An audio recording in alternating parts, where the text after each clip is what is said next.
we are overwhelmed with stuff generally and paper specifically. We get all this stuff in the mail coming from all different sources, and it's hard to know what to keep and what to get rid of. First of all, we want to make sure that when we're getting rid of paper, we're doing it properly. You need to shred your paper. If you just throw it in the trash, when it goes out to the curb for the trash company to pick up, it becomes public property. And that could make you vulnerable to identity theft. So always shred your papers. On the Keep Forever list, you need to have insurance policies, long-term contracts, improvements to your home, and documents related to an inheritance. That needs to go into your safe or a fireproof box. You don't want that to just be in a file folder that could accidentally get discarded. You also want to keep annuity policies, the initial contract that gets sent to you. Anything that has a long term, that has an insurance relationship, should be kept forever, the duration of that relationship.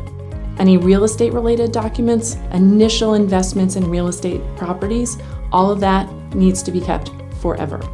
Even after you get rid of it, in some sense, you need to keep the original documents so you know what your cost basis was and you can manage your taxes appropriately. One more thing to keep forever: documents and receipts related to your home, any improvements that you've made over time. When you sell that house, you want to be able to document all of those expenses, the money you put into it to raise your cost basis and reduce the taxes that you might owe. Also, if you're in the situation where you inherit something, and you have assets, you want to keep track of what assets you inherited, what the values were, the date that you inherited them. Also keep track of the date of passing of the person that you inherited from. So if you keep a file, then you can reference back and you'll have it when you need it. You need to keep 6 full years of tax returns on file because that's how far back the IRS can audit you. Prior to that, you can shred your returns. The last 6 years, you need to keep them. And that includes the supporting documentation and paperwork that went along with filing those tax returns. Finally is the paperwork that you don't need to keep for very long at all.